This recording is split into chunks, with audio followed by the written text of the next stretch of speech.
Hey, what's up everyone? It's your girl Brain Shanae, and today I'm going to be sharing with you my January mid-month wrap-up. I felt like doing mid-month wrap-ups, it would probably be easier for me instead of just stacking up, like, as I'm racking up books and reading them throughout the month, and then I do a wrap-up towards the end of the month. It can be a lot. especially on how many books that I've read throughout the month. So I'm getting back into doing mid-month wrap-ups. I thought it'd be easier on myself.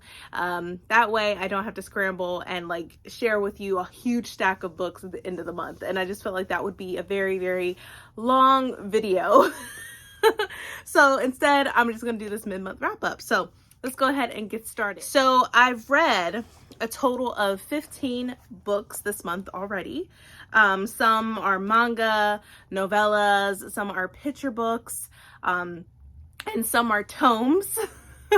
So let's start with this first one. So this is a manga.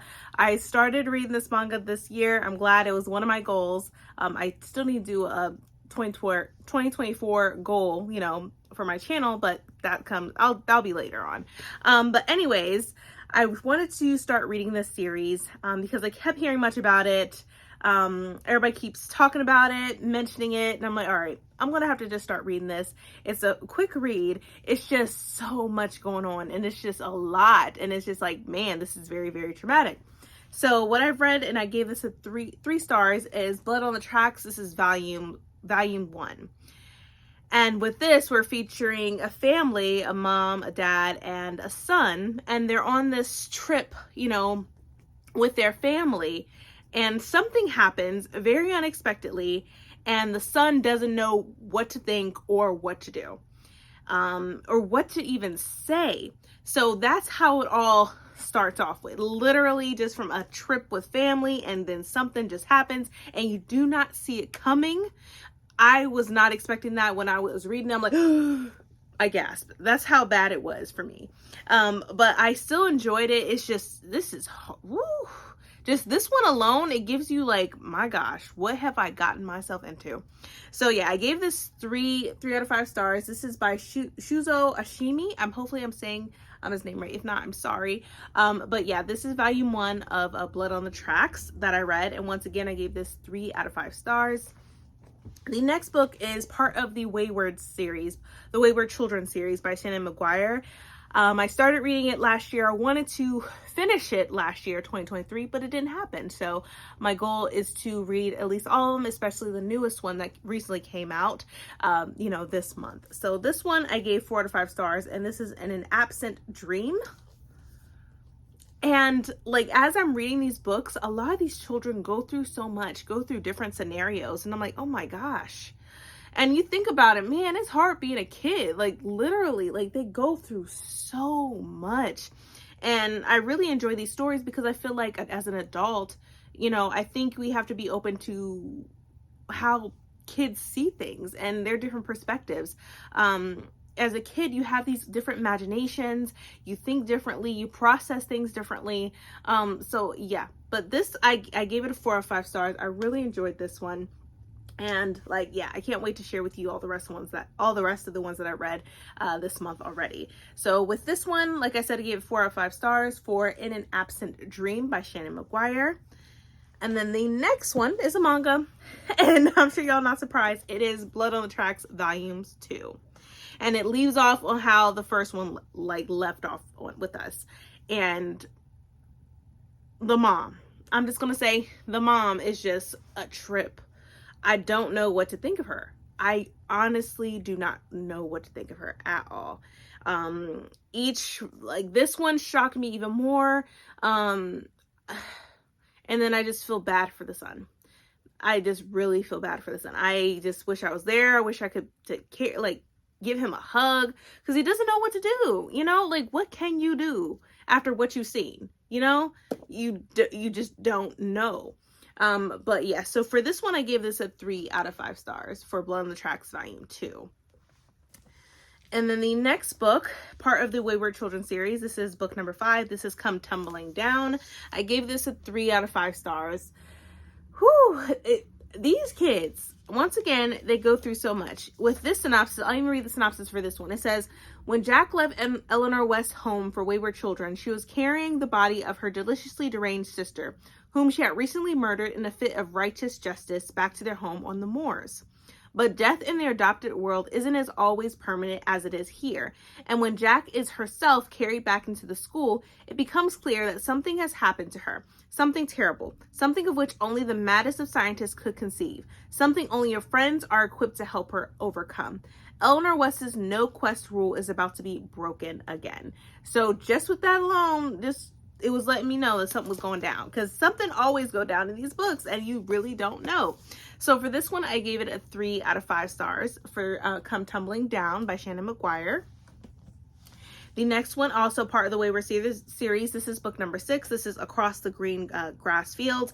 I gave this also 3 out of 5 stars.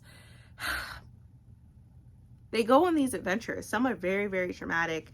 Especially when I get to the last book, I felt it. Like I was crying a little bit. That's how it got me.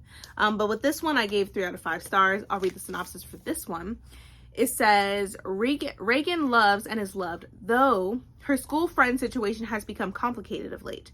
When she suddenly finds herself thrust through a doorway that asks her to be sure before swallowing her whole, Reagan must learn to live in a world filled with centaurs, kelpies, and other magical equines, a world that expects its human visitors to step up and be heroes. But after embracing her time with the herd, Reagan discovers that not all forms of heroism are equal, and not all quests are as they seem. And like, these are all standalones. Now, mind you, I feel like you should read them in order, because you get to see characters from the previous books, and that way you don't get lost, especially with each character has its own story previous to this book, you know what I mean? So I prefer, there are standalones, but definitely read them in order, so that way you don't get lost and you know what each character has gone through, their background, you know, because a lot of these characters are popping up in these books. So I gave this one 3 out of 5 stars. The next book is also part of Wayward series. This is book number 7. It is Where the Drowned Girls Go. And I gave this a 4 out of 5 stars. This was really, really good. This one says, there is another school for children who fall through doors and fall back out again. It isn't as friendly as Eleanor West's Home for Wayward Children, and it isn't as safe. And so this is when a student ends up going to a different school where they want to fix you or stuff like that. And I'm like, oh my God, this is not going to end well. And they go to this different school. They're not in Eleanor West school anymore. It's entirely different. And they want you to think a certain way and act a certain way and say, this is not real. It's make-believe.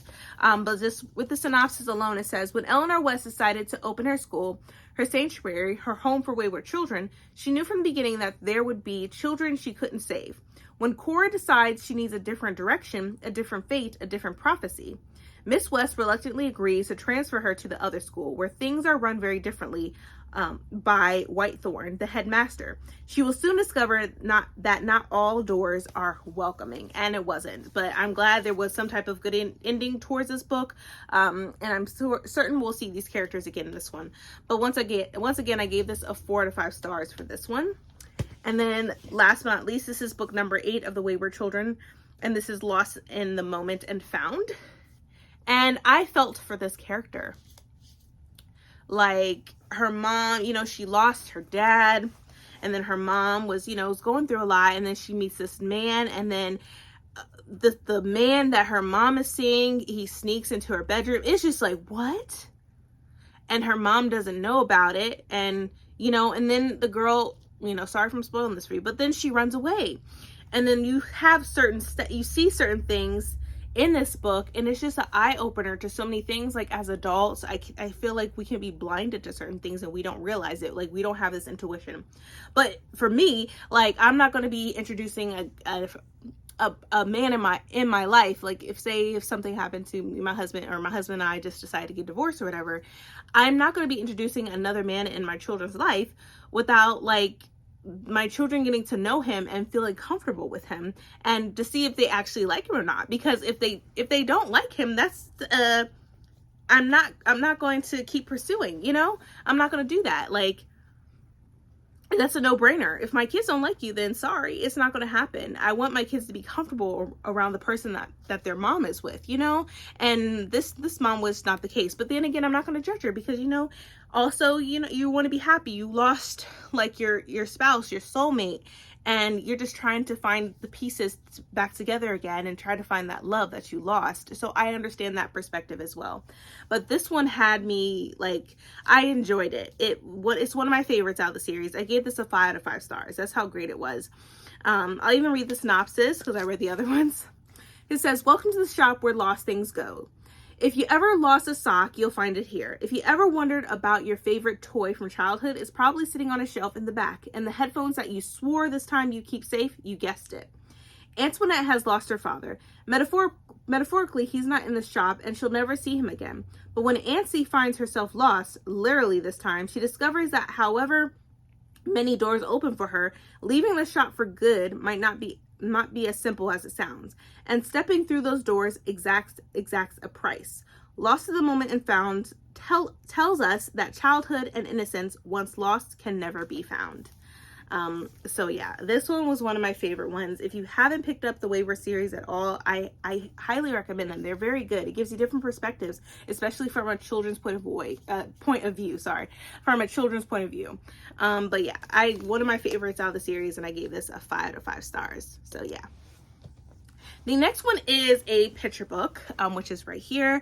My youngest, he wanted me to read this to him specifically because there's a dragon and there's a knight, and it's called the Scarlet Dragon by Rosa Foy. We both, you know, we gave it a 5 out of 5 stars, of course, and we liked it. We liked how the knight, you know, he wanted to be the knight and, you know, wanted to have the glory and honor, and in order to do that, you had to kill a dragon. But then again, the dragon that he met wasn't bad at all, and so they ended up compromising, and the dragon and the knight were able to work together, and the knight was able to protect the town, and the knight and the dragon was able to protect the town, and the king honored them both. So yeah, it was just a cute book, and my son loved it. The next book that I read, which I really enjoyed it, this book, this used to be, she was an indie author, now she's traditionally published, and it's by Kimberly Lemming. It says, That Time I Got Drunk and Saved a Demon. These are the new covers, and I really like them. It's beautiful, and I really enjoyed this book. Now, I will say there's some smut in here. I feel like it's mostly close to the end of the book where we get more smut, but I was loving it. I was listening to the audio as I was doing stuff on the computer or whatever, and I had my husband listen to it. He's like, what is going on? I don't need to listen to this. I'm like, what? He's like, how do you do that? I'm like, you know what? Fine. So I just put my headphones in. But I really enjoyed this. I gave it a 4 out of 5 stars. I like the whole concept of Sin and the demon and their quest together. And they find out about the goddess and what she really was up to and all this after they were sacrificing for her when it was really just nothing, you know, there wasn't nothing in return. But yeah, I really enjoyed this. Once again, I gave this a 4 out of 5 stars. This is the first book in the Mead Mishaps series. So I believe there's 3 books. If I go here, sorry, I have my computer so I can, the next book would be That Time I Got Drunk and Yeeted a Love Potion at a Werewolf. That's the second one. So I do plan on reading that once it comes out. Because I'm really excited. So yeah, so this is book 1 of the Mead Mishap series, and once again, I gave this a 4 out of 5 stars for this one, and I just love this cover, by the way. So we have this, and the next one I have is a manga, and it is volume 3 of Blood on the Tracks. This one got me crying. I'm going to say it again. The mom. I don't know what to do. Like, and in my head, I'm like, okay, the mom must have gone through something and we just don't know yet. From what I've heard about this series, this is only the prequel or like the series is only beginning. There's a whole lot more that we're going to be reading. This is like an intro, supposedly. And I really want to know the backstory of his mom at this point. I'm like, okay, there's a reason why she is the way she is. there has to be something traumatic that had happened in her life and we just don't know it yet. We haven't got to it yet. I know there's at least, I think, 14 or 15 volumes out right now. I definitely will be probably reading through them next month because I really want to know what happens. I really want to know more about her, but I want to know about who's going to take care, who's going to save this boy, you know, who's going to be there for him, who's going to be in his corner, because his mom ain't, not right now. She ain't. But I gave this a 3 out of 5 stars, and I'm looking forward to reading the 4th volume. I do want to collect these manga eventually. I know that they are on Libby, so I will probably end up reading them on Libby, but I do want to end up collecting the whole series of Blood on the Tracks. But once again, I gave this a 3 out of 5 stars. The next one is a picture book, and my youngest wanted me to read this to him, which he loves Miles Morales. So we read together Miles Morales Spider-Man. It's a little golden book. Of course, I asked him what he liked. He's like, 5-star. I'm like, okay, so we both gave this a 5 out of 5 stars. This is like a short story when it comes to Miles Morales and what had happened to him, his transformation of being, you know, being Spider-Man and saving people. It was just a really cute read. So I'm glad that we read this together. So yeah, once again, we gave this a 5 out of 5 stars. The next one is a picture book that I read with all 3 of my children. Every night we pick a book. It was my turn to pick. So I picked this picture book particularly, you know, and we loved it. And that is Maya's Song. This is by Renee Watson and illustrated by Brian Collier. And this is about pretty much like a biography of Maya Angelou and her story. We all gave it a 5 out of 5 stars, and we just love this book so much. My kids was learning about her, you know, about moving with her grandmother, how grandmother owned a shop, and how the people in the town would gather on the porch of that shop and just talk and chat, you know, play cards, play checkers, you know, our chess, you know, like it was just a fun time. And just to see my kids really engaged in this story, like, oh yeah, and like they were able to, my mom was able to get this signed by the illustrator as well to my daughter. But I just love the pictures and everything in it. They were very like intrigued with her story. There's her Maya's grandmother. It goes into when she was at, you know, Sunday mornings at church. It goes into a lot of that. And I just absolutely enjoyed every single moment of it. Just look at her getting her hair done. My daughter brought this up, like, Mom, that's how you be doing my hair. I was like, yeah, I know. But we just had a good time reading this. And I really enjoyed it, that it gives us a, you know, a lesson, you know, unexpected blessings.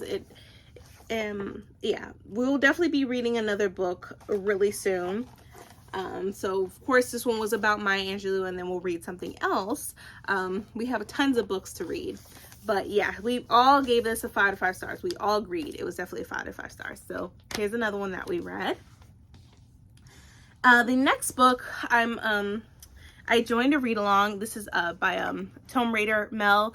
She has created this read along for the Sun Eater series, and I read the first book, which is called Empire of Silence, which is right here. I gave it a 4 out of 5 stars. It was really good. I did not think that I liked it that as much. Like, this is like, I'm a huge fantasy girl. Now, as far as sci-fi, but this was really good, and it surprised me to the point where I do maybe in the future want to eventually own the books. But right now those books are out. At least the first book I know is out of stock right now, and I think the second book is out of stock. I know they're reprinting them this month. But yeah, Christopher Rocio, hopefully I'm saying the author's name right, is really good. Like the book, the writing style, I just loved it. It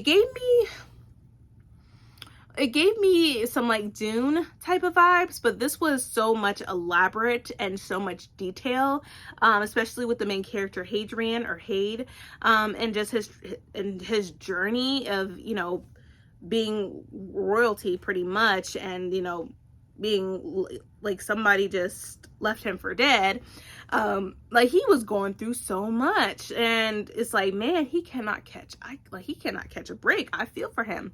So I'm really looking forward to reading the second book next month in February.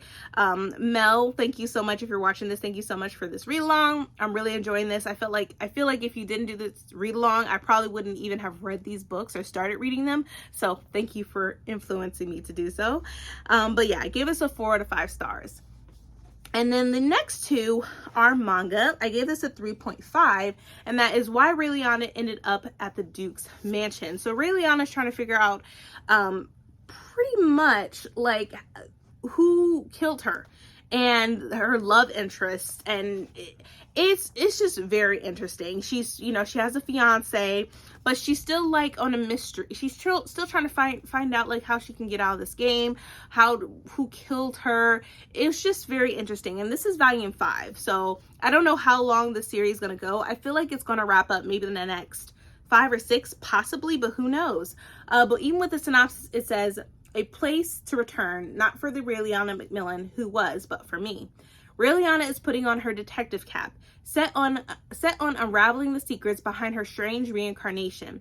She starts digging into original Ray Liotta's past, which happens to entail an extended leave from the Duke's mansion.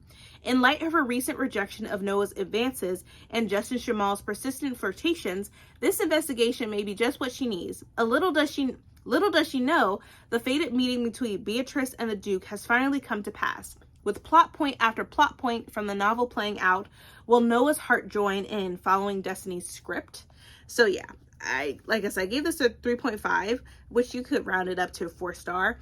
And yeah, I'm really looking forward to the next volume for this one. And this one, man, this one has me like on a roller coaster for real, because I'm trying to figure out what is going on. And so this is the 5th volume. This is Villains Are Destined to Die. This is volume 5. I gave this a 5 out of 5 stars. So much was happening. We have Penelope and Callisto, you know, they escape their assassins or whatever. Then Penelope is on trial, and she has proof of the people that was really trying to kill, you know, the Royal Highness, the prince or whatever. So yeah, it got real interesting. And then she has all these love interests, and then she has this knight that she has like to like 90% or whatever, or 80. And once she gets to 100, that means game's over and she could, you know, live her normal life. So her goal is to keep people's interest and to keep their affection at a higher rate. So it'll like say like 77%. It varies between person to person, and it's all based on the choices that she makes throughout this story and what their affections are going to end up being. Trying to give you another example. Like it will go up, like one will say like 86% of affection. Let's see. The person that she really doesn't really care for is His Highness, which she doesn't know about his affection, because once we get closer to the end of this manga, she is not able to know the percentages of their affection. She just has to guess. But she can know the percentages of affection, but she has to pay for it. And so yeah, so she has to do all that. So it's like a guessing game at this point, where she doesn't have the privilege of knowing the percentage of affection towards her. But I definitely gave this a 5 out of 5 stars, and it's just fantastic. I can't wait for the next volume, which I think comes out, I think in either February or March, I'm not sure. But that is it. Those are all the books that I've read so far in January. I'm currently reading Bloodmark by Tracy Deonn. I'm really looking forward to finish that book and discuss it with you all in my wrap up towards the end of this month. But I really hope you're having a great month. I know in places, especially where I am in the Midwest, it is cold and snowy. So I hope you all are staying warm and staying safe and staying healthy at the same time. And also, please don't forget to subscribe and like this video, because it really does help the channel, and it really does help me, especially when it comes to trying to give y'all the best content that I can give you. But thank you all once again for watching. I really hope you enjoyed this video, and once again, I hope you all are staying healthy and staying safe, and I'll catch y'all next time. Bye everyone.